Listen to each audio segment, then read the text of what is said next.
Oke, lihat bukunya ya. Tetapi semuanya materinya bukan saya ambil dari buku. Dari buku itu sebenarnya materinya luas sekali. Kalau kita baca, kita bisa bingung, ya kan?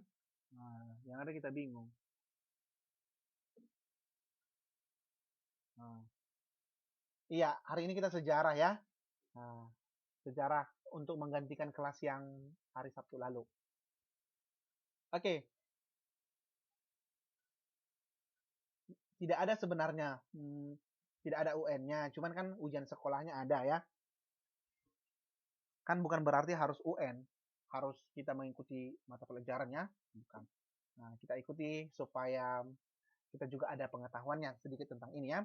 Perjuangan menghadapi ancaman disintegrasi bangsa ya, disintegrasi.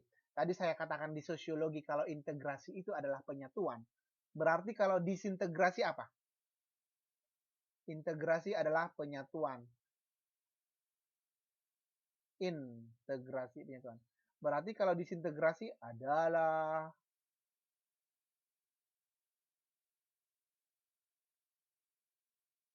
pemisahan ataupun perpecahan.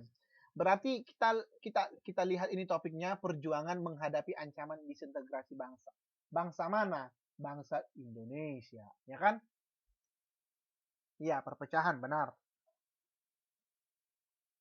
Kita baca ini dulu. Musuh terbesar bangsa kita bukan yang datang dari luar, tetapi ancaman disintegrasi yang berasal dari dalam sendiri. CST Council 2005. Wow, amazing. Oke,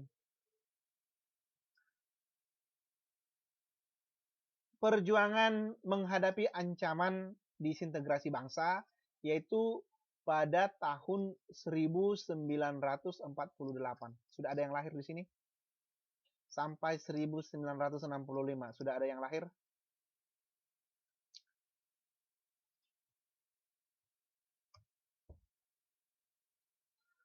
Oke.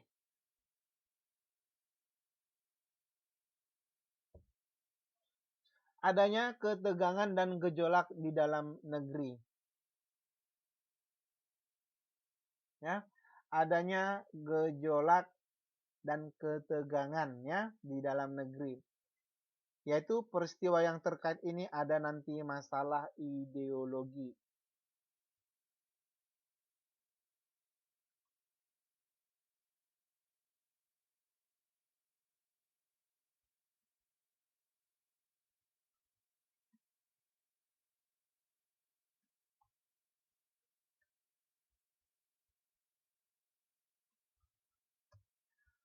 Oke ya.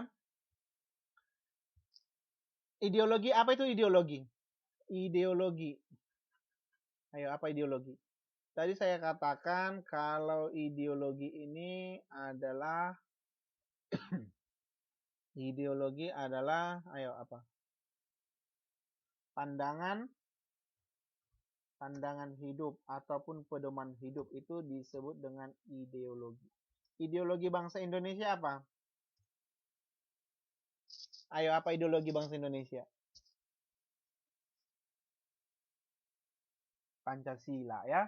Artinya sila itulah yang menjadi pedoman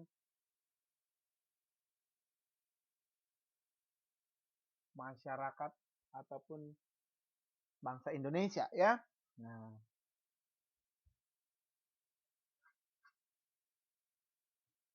iya benar pedoman bangsa ya. Terus ketegangan dan gejolak dalam negeri itu juga ditandai adanya kepentingan ya, kepentingan pribadi ataupun kelompok, yaitu ada juga sistem pemerintahan, yaitu adanya perubahan pada sistem pemerintahan ataupun adanya campur tangan pemerintah dan lain-lain. Adanya kesadaran terhadap pentingnya integrasi bangsa ataupun penyatuan. Itulah hikmahnya. Ketika ada ketegangan, ketika ada suatu masalah, pasti ada dampaknya. Ya kan? Contohnya, saya kemarin eh, ketinggalan bis, ya kan? Oke, hikmahnya apa? Saya bisa belajar bahwa saya harus bangun cepat-cepat supaya tidak ketinggalan bis. Sama seperti ini, ketika adanya teroris Nah, ketika ada yang teroris, pasti ada hikmahnya juga, walaupun lebih banyak dampak negatifnya. Hikmahnya apa? Kita harus lebih, bangsa Indonesia harus lebih berhati-hati lagi, gitu ya. Nah, terus hikmahnya di dalam adanya ancaman disintegrasi bangsa ini, maka tokoh-tokoh bangsa nanti berperan dalam mempertahankan keutuhan bangsa kita. Ya kan? Seperti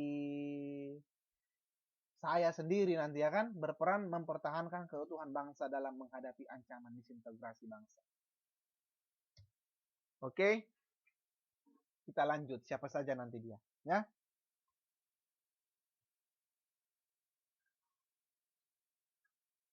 Oke.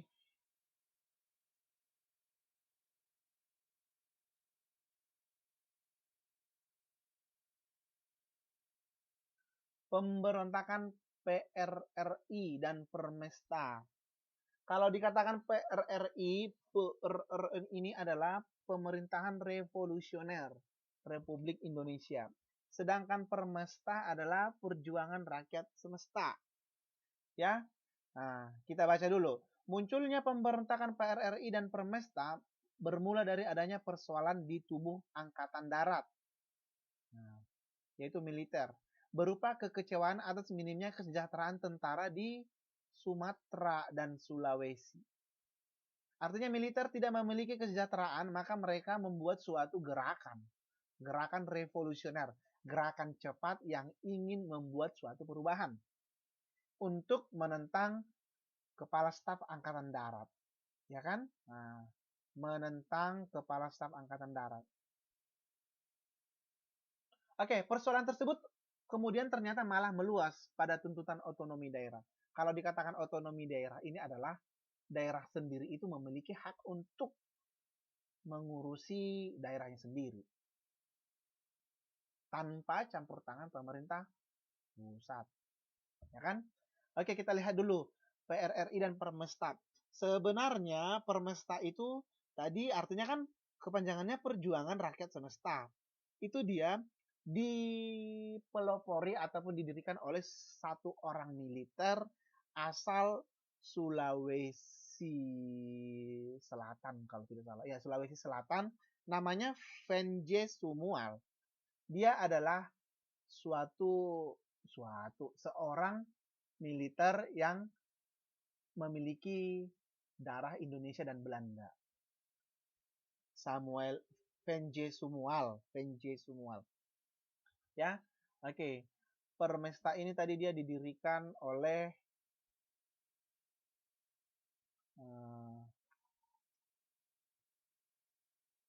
ini ya, Venje Sumual dari Sulawesi Selatan. Apa ibu kota Sulawesi Selatan? Ayo. Apa ibu kota Sulawesi Selatan? Baru ini pasti bisa nih. Baratna, Mbak Rika juga boleh jawab semuanya. Nggak ada yang berasal dari Sulawesi Selatan ya? Baratna dari mana Indonesianya? Sulawesi Selatan itu ibu kotanya adalah dari Lampung. Oke, kalau gitu Mbak Ratna saya tanya ibu kota Lampung itu apa?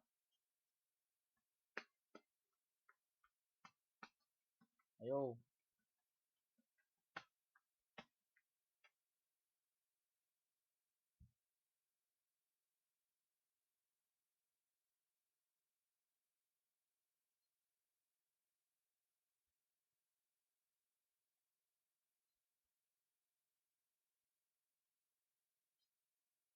Makassar, iya Mbak Rini, Makassar, benar ya? Oke. Akibat adanya pemberontakan PRRI dan Permesta ini maka semakin muncullah suatu masalah baik itu di bidang otonomi daerah, ya kan? Nah, di bidang otonomi daerah.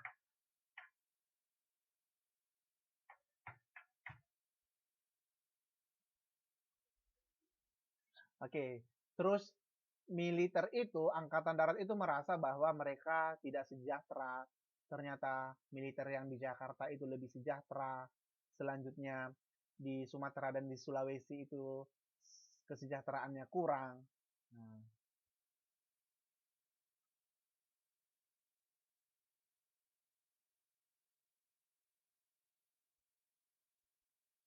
oke, tokoh-tokoh ya, tokoh-tokoh. Kekecewaan tersebut diwujudkan dengan pembentukan dewan-dewan daerah sebagai alat perjuangan tuntutan pada Desember 56 dan Februari 57. Oke, dengan adanya kasus di tubuh Angkatan Darat itu, maka pemerintah berupaya untuk menciptakan dewan-dewan daerah supaya masalah tersebut bisa diatasi. Nah, Dewan Banteng dibangun di Sumatera Barat. Dewan Banteng dibangun di Sumatera Barat yang dipimpin oleh Letnan Kolonel Ahmad Hussein. Ayo, siapa yang kenal dengan Ahmad Hussein? Ada yang kenal?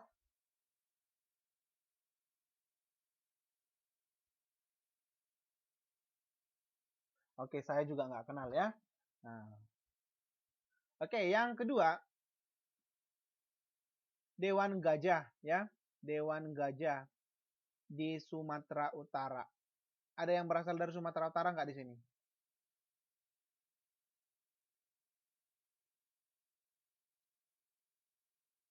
Nggak ada. Oke, yang dipimpin oleh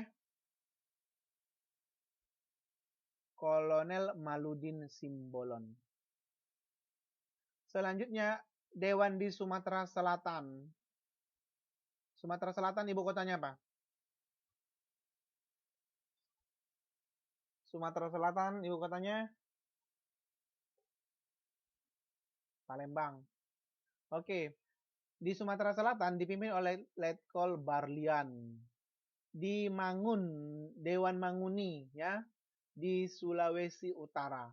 Sulawesi Utara ibu kotanya apa? Mbak Ervina yang mana Mbak Ervina?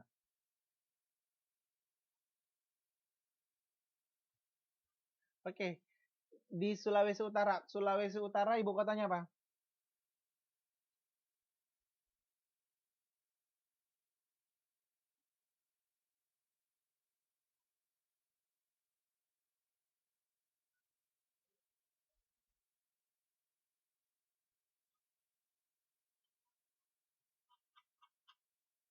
Sulawesi Utara ibu kotanya adalah Manado. Jadi dulu dia di Angkatan Darat itu dia pertama sekali dia ada masalah di Sulawesi Selatan. Kemudian mereka pindah ke Sulawesi Utara di Manado. Di Manado ya. Selanjutnya dewan-dewan ini ya adanya badan tersebut kemudian mengambil alih kekuasaan pemerintah daerah.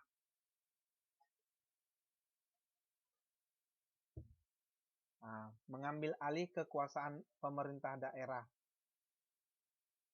Beberapa tokoh sipil atau tokoh masyarakat dari pusat pun mendukung mereka, bahkan bergabung ke dalamnya. Seperti Syafruddin Prawira Negara, Burhanuddin Harahap, Muhammad Nasir, ya, dan Abdul Haris Nasution juga Juanda juga berusaha untuk mengatasi krisis ataupun permasalahan yang ada di Angkatan Darat dengan jalan musyawarah. Nah, gitu ya. Oke. Selanjutnya, dibuatlah sebuah ultimatum. Nah, ultimatum. Kalau dikatakan ultimatum ini adalah peringatan ataupun tuntutan dengan ancaman yang diberikan dan ada batas waktu untuk menjawabnya. Contohnya, saya di, di ultimatum oleh guru. Saya diancam karena saya mencuri di sekolah. Saya diancam bahwa saya akan dilaporkan ke polisi. Saya diancam dengan peringatan ataupun ancaman dan diberikan waktu untuk menjawabnya.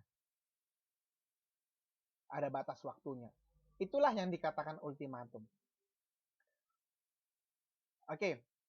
Pada saat itu Ahmad Hussein mengultimatum pemerintah pusat, menuntut agar kabinet Juanda. Kabinet ini artinya adalah, kalau sekarang kabinet itu kan seperti program kerja ya. Nah, kalau sekarang kabinet apa? Kabinet Jokowi namanya kabinet apa? Ayo.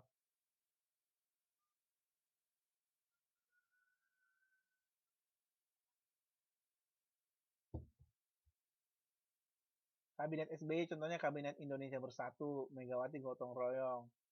Kalau Jokowi kabinet kerja, kerja, kerja. Ya, kabinet kerja. Artinya di sana ada program kerja. Ya, menuntut adanya agar kabinet Juanda mengundurkan diri dan menyerahkan mandatnya kepada presiden. Nah, tuntutan tersebut jelas ditolak pemerintah pusat. Dalam waktu 5 kali 24 jam, kabinet Juanda menyerahkan mandat kepada presiden. Terus presiden menugaskan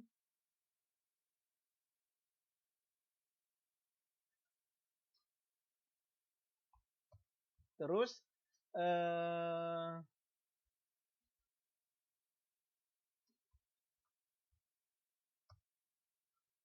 presiden menugaskan kepada Muhammad Hatta, ya. Ini dulu kan wakil presiden. Dan Sultan Hamengkubuwono IX untuk membentuk kabinet. Nah, ini dia pangeran di Yogyakarta ya.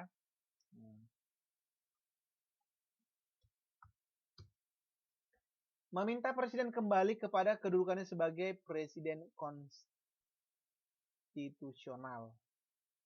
Karena dulu di sana berubah sistem pemerintahan Indonesia. Dari mana? Dari dari presidensial menjadi parlementer. Nah, dari presidensial menjadi parlementer. Oke. Jadi artinya di sini Ahmad Hussein meminta supaya presiden ini berkedudukan seperti sebagaimana mulanya. Nah, ke sini dia pertama berubah. Terus dia menuntut bahwa parlementer harus kembali ke presidensial. Kalau presidensial ingat aja kepala negaranya ataupun kepala pemerintahannya adalah apa? Kalau kita presidensial atau parlementer sekarang sistem pemerintahannya?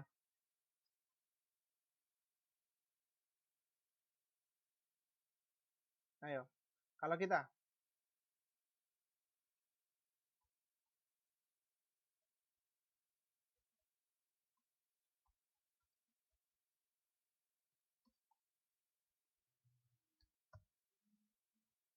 Oke, kita sekarang presidensial. Kepala negaranya adalah apa? Kepala negara kita.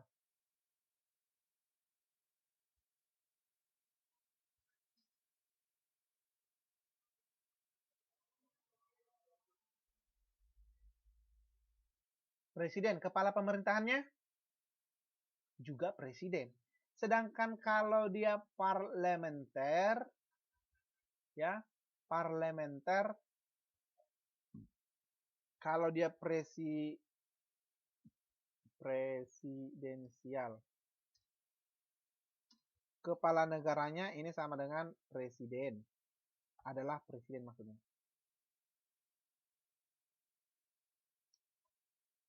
Kepala pemerintahannya juga presiden.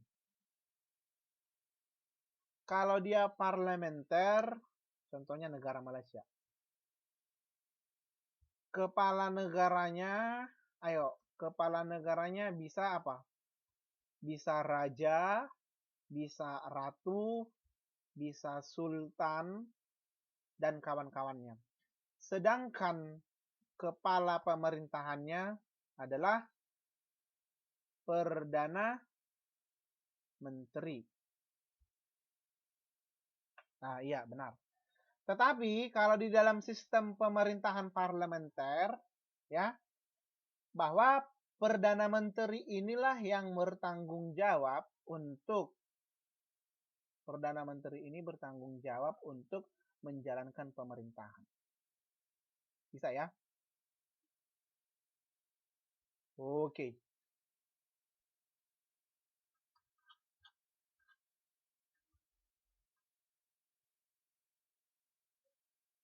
Selanjutnya, di sana terjadilah ada krisis puncak. Adanya krisis puncak. Oke, pada tanggal 15 Februari 1958, Ahmad Hussein memproklamasikan, ini juga seorang militer, berdirinya pemerintahan revolusioner Republik Indonesia, PRRI di Padang, Sumatera Barat. Semua Dewan Perjuangan di Sumatera, contohnya pemerintah ataupun yang lain-lain, mengikuti pemerintahan yang dibentuk Ahmad Hussein ini.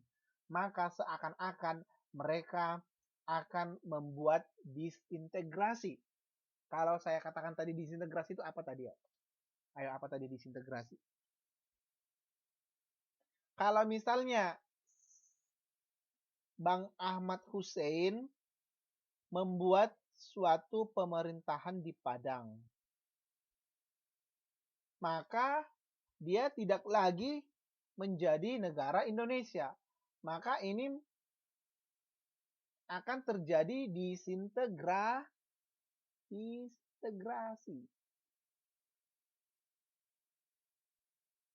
Atau yang disebut dengan perpecahan.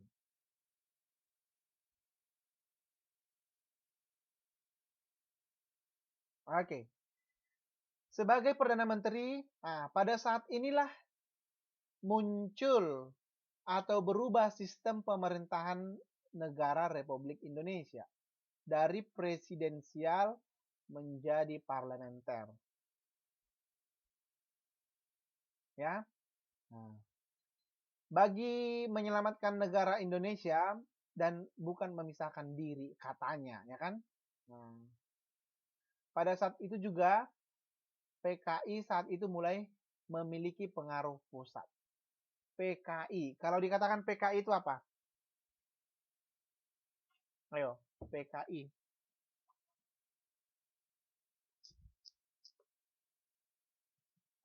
Ayo, apa itu PKI?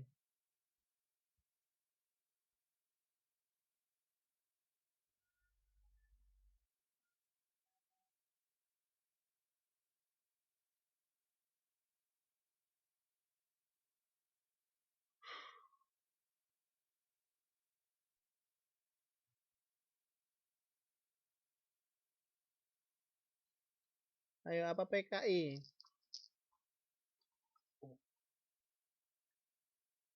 Partai Komunis Indonesia. Kalau dikatakan komunis, Mbak Rini, komunis itu apa? Siapa juga boleh menjawab, yang lain juga boleh. Mas Priyono juga boleh. Pemberontak yang bagaimana? Ayo, PKI. Komunis itu artinya apa sih sebenarnya?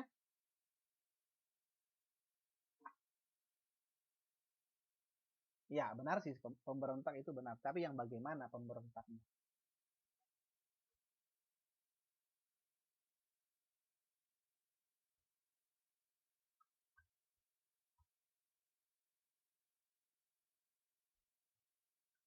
Saya maklum kalau mbaknya nggak ngerti PKI ya, karena kita bukan PKI.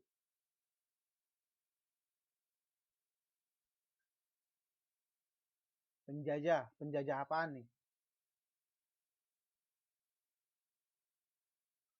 PKI, Partai Komunis. Kalau dikatakan komunis itu apa? Komunis.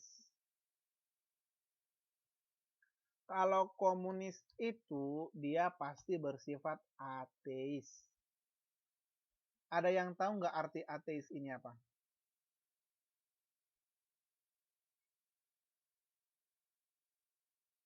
Ayo, apa ateis? Ayo, kalau nggak ngerti juga nggak masalah. Karena kita bukan ateis. Tapi kalau ngerti lebih baik. Ayo, ada yang tahu ateis nggak? Ateis ini artinya A. Kalau A artinya tidak. Tidak mengakui. Tidak mengakui siapa?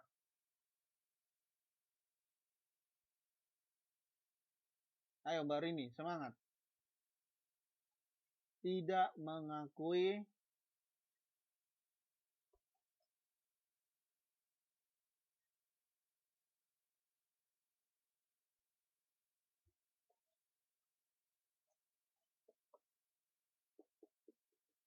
Ayo, tidak mengakui apa?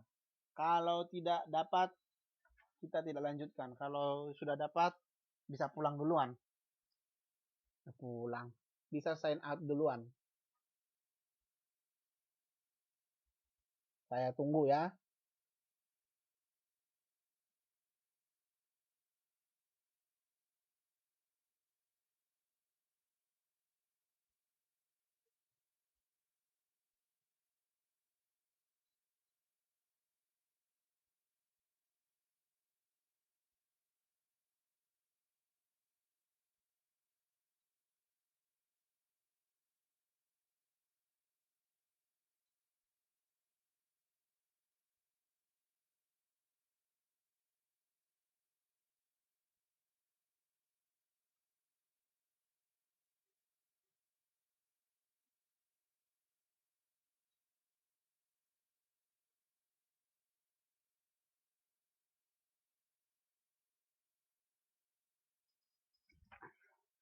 Ayo. Iya, benar Mbak Ratna. Orang yang tidak percaya kepada Tuhan. Apakah kita mengakui Tuhan bangsa Indonesia? Ayo, Mbak Nuryani, Mbak Mila. Mbak Mila kok nggak ada suaranya ya? Mbak Mila, Mbak Rini, Mbak Ratna mengakui Tuhan nggak? Mengakui. Kalau tidak mengakui, silahkan keluar dari Indonesia. Gitu ya. Oke, makanya ada sila ketiga Pancasila. Ayo, sila ketiga apa? Sila ketiga.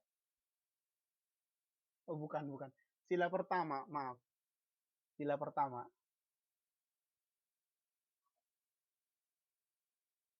Sila pertama. Ketuhanan yang Maha Esa. Berarti satu Tuhan. Ada kita satu Tuhan, ada satu, kita mengakui satu Tuhan gitu ya maksudnya. Nah, ketuhanan yang Maha Esa.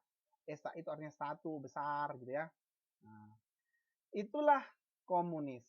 Komunis itu berupaya untuk, makanya ada dia partai komunis dulu muncul di Indonesia, berupaya untuk merusak sistem pemerintahan Indonesia, gitu ya.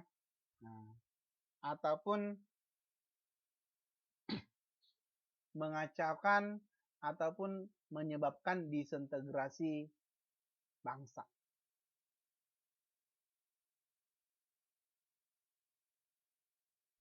Oke, inilah krisis puncak. Pada saat itu muncullah PKI.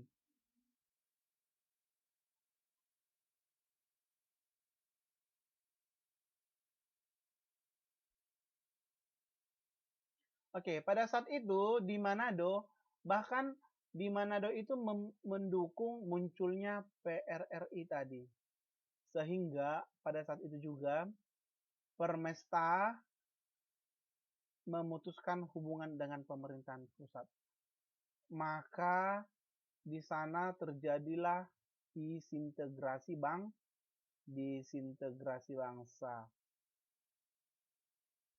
Hmm, disintegrasi. Apa tadi disintegrasi? Ayo, disintegrasi. Perpecahan.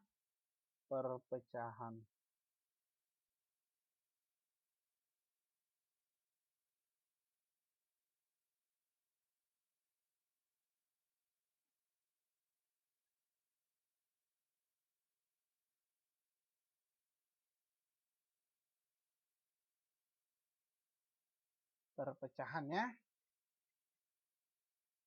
Oke. Inilah 3 orang pucuk pimpinan Permesta. Apa tadi Permesta? Perjuangan Rakyat Semesta yang diketuai oleh Venje Sumual ya. Nah ini dia Venje Sumual. Ini dia Om Herman Nicholas Venje Sumual. Terus Jacob Frederick Warrow atau Job Warrow. Ini dia bertugas sebagai kepala pemerintahan sipil Permesta. Ini dia pucuk pimpinan, dialah pelopornya. Sedangkan Alexander Ever Kawilarang ini orang Indonesia. Yang ini orang Indonesia. Ini bercampur Indonesia Belanda. Nah, kayak saya ya. Nah, iya kayak saya.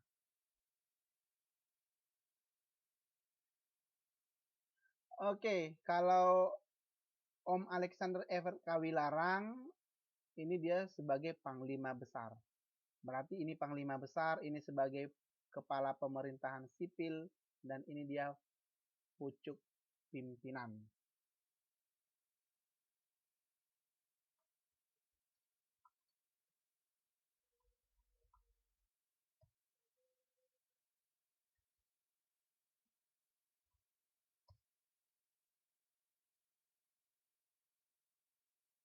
Oke, ada pertanyaan nggak?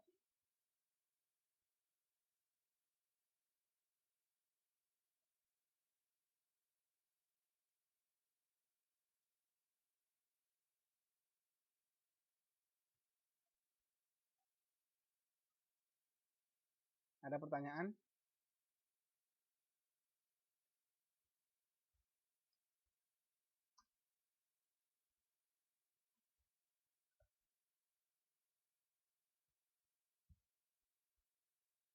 Kalau tidak ada, kita lanjut ya.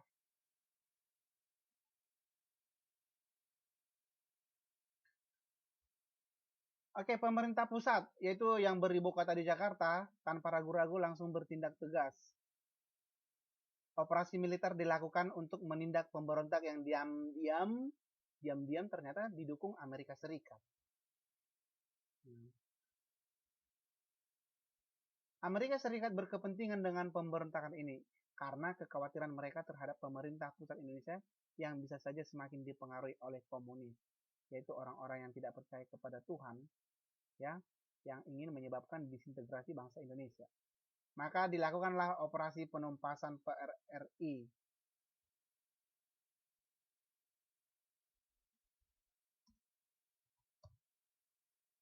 Oke, pertama-tama dilancarkan operasi tegas wilayah, pimpinan Letnan Kolonel Kaharudin Nasution. Apa tadi? Operasi tegas namanya. Nah, contohnya, kalau operasi Lebaran, operasi apa namanya? Operasi apa namanya? Kalau Lebaran, yang dilakukan polisi. Ini namanya saja sebenarnya ya. Program kerjanya. Ada operasi tegas di bawah pimpinan Letnan Kolonel Kaharudin untuk menguasai daerah Riau. Pertimbangannya adalah untuk mengamankan instalasi minyak asing di daerah tersebut untuk mencegah campur tangan asing dengan dalih menyelamatkan warga negara dan miliknya. Oke, dan akhirnya kota Pekanbaru berhasil dikuasai pada tanggal 12 Mei 58. Iya, itulah contohnya ya. Adanya operasi suatu sistem kerja yang dilakukan oleh militer untuk mencegah terjadinya disintegrasi bangsa atau memperbaiki konflik yang telah ada tadi. Untuk mengamankan daerah Sumatera Barat, dilancarkan operasi 17 Agustus di bawah pimpinan Kolonel Ahmad Yani. Nah, pada tanggal 17 April, Padang dikuasai oleh pasukan angkatan perang. Artinya banyak pemerintah itu melakukan operasi militer dengan mengirimkan pasukan-pasukan militer ke berbagai daerah. Sementara itu di Sumatera Utara dilancarkan Operasi Sabta Marga. Operasi Sabta Marga di bawah pimpinan Brigadir Jenderal Jati Kusumo. Untuk daerah Sumatera Selatan dilancarkan oleh Operasi Sadar di bawah pimpinan Letnan Kolonel Dr. Ibnu Sutowo.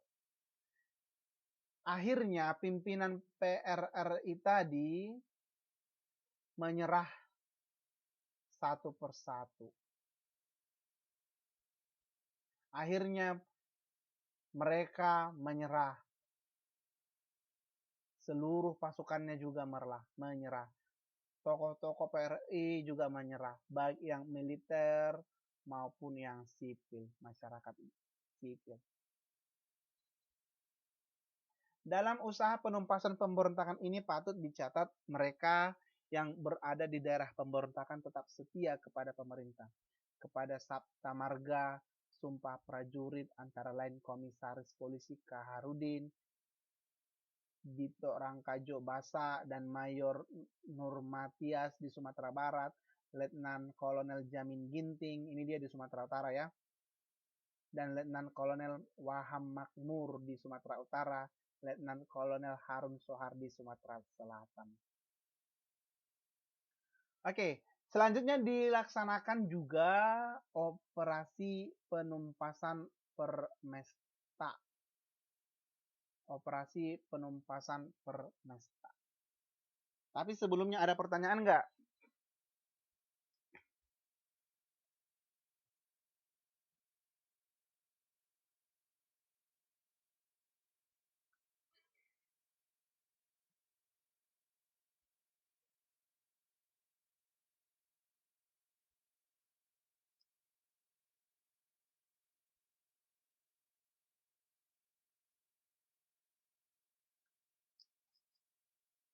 Lanjut ya, kita lanjutkan. Operasi penumpasan Permesta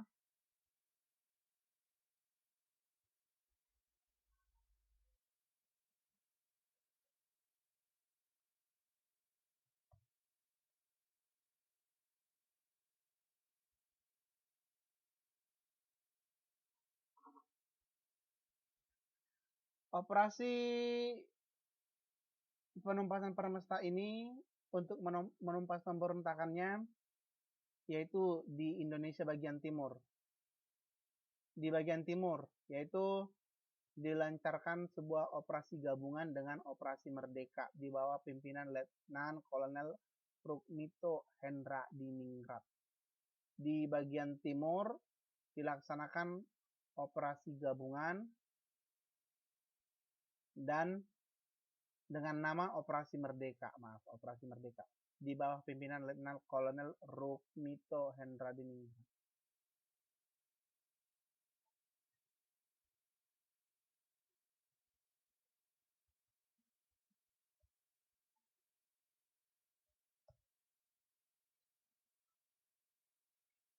Oke. Operasi Sabta Marga. Operasi ini dia artinya gini, jenis-jenis dari operasi Permesta ini banyak ya. Yang pertama Operasi Sabta Marga di bawah pimpinan Letnan Kolonel Sumarsono di Sulawesi Utara bagian tengah. Operasi Sabta Marga ada juga di bawah Letnan Kolonel Agus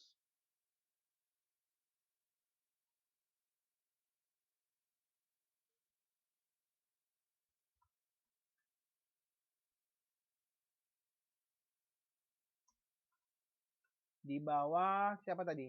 Agus Prasmono ya. Dengan sasaran Sulawesi Utara di Manado ya.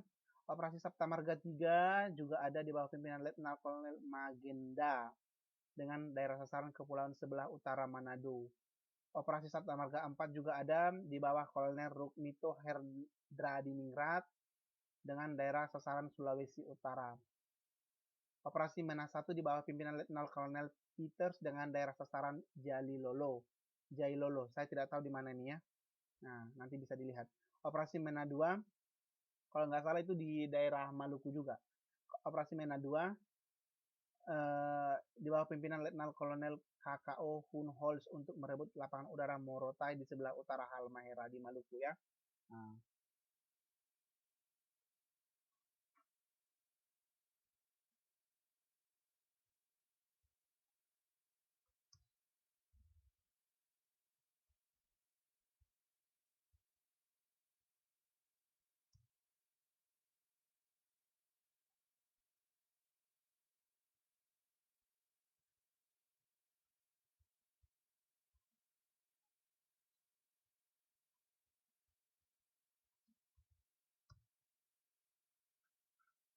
oke, itulah operasi penumpasan permesta ya. Terus persoalan negara,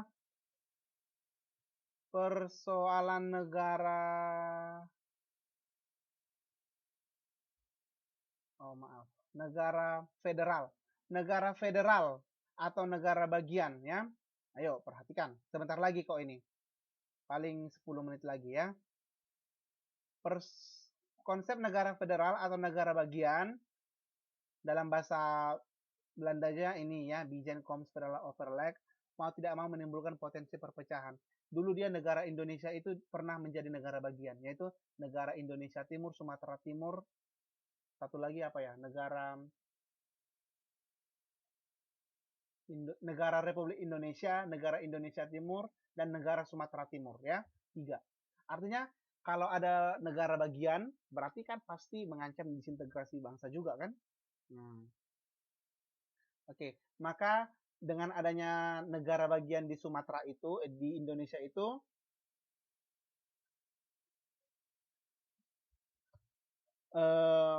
dilakukanlah konferensi pertemuan di Malino, Sulawesi Selatan tanggal 24 Juli 46.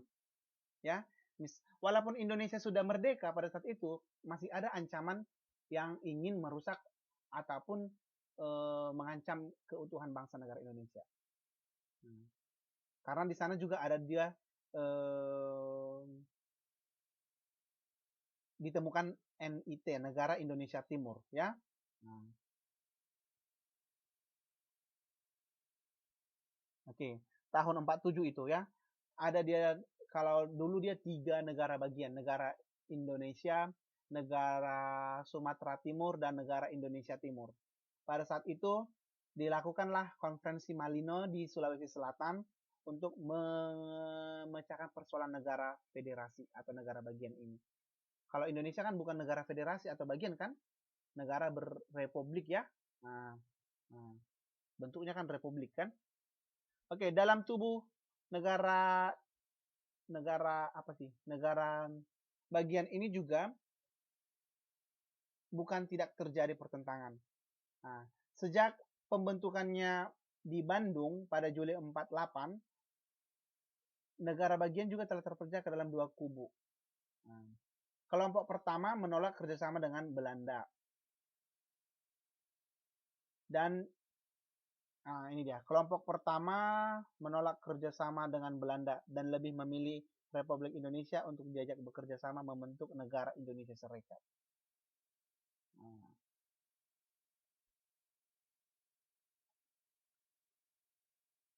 kubu ini dipoloi oleh Ide Anak Agung Gede, orang Bali ini. Negara Indonesia Timur ya. Ada negara Indonesia Timur, ada negara Pasundan juga ya, di Bandung. Sorry, maaf.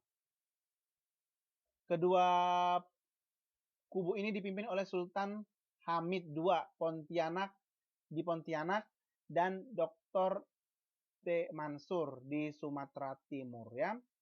Nah, ada dia, makanya dia dulu kan 3 negara yang terbentuk kan, negara Indonesia Serikat, negara Sumatera Timur, dan negara Indonesia Timur ya.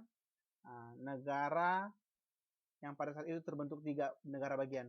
Negara Indonesia Serikat, terus yang kedua negara Indonesia Timur NIT ya, dan negara Sumatera Timur.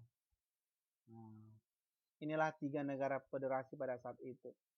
Maka dilakukanlah konferensi untuk mengatasi masalah disintegrasi tersebut.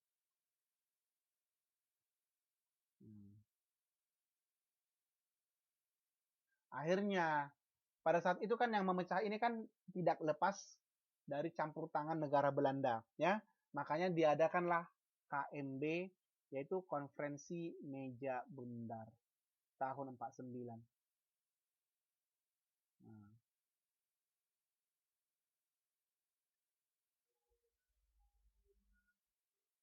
Oke, setelah diadakannya Konferensi Meja Bundar, maka nanti adalah di sana dampak positif bagi persatuan bangsa.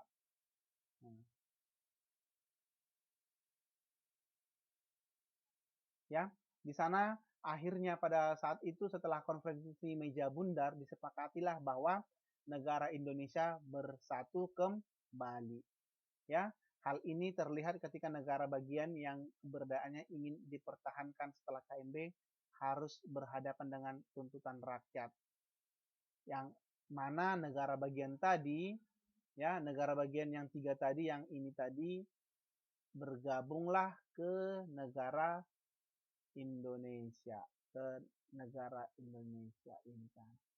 Oke, sampai saat inilah pelajaran kita. Ada pertanyaan nggak? Nanti saya kirim PPT-nya ya. Kalau tidak ada, kita akhiri saja. Kalau ada silakan saya tunggu. Mbak Rini, Mbak Ratna, Mbak Nurnyani ada pertanyaan?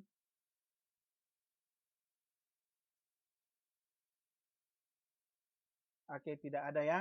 Oke, nanti saya share PPT-nya di grup. Selamat malam.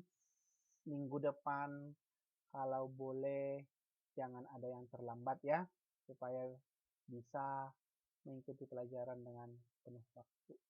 Oke, selamat malam, terima kasih, dan sampai jumpa minggu depan.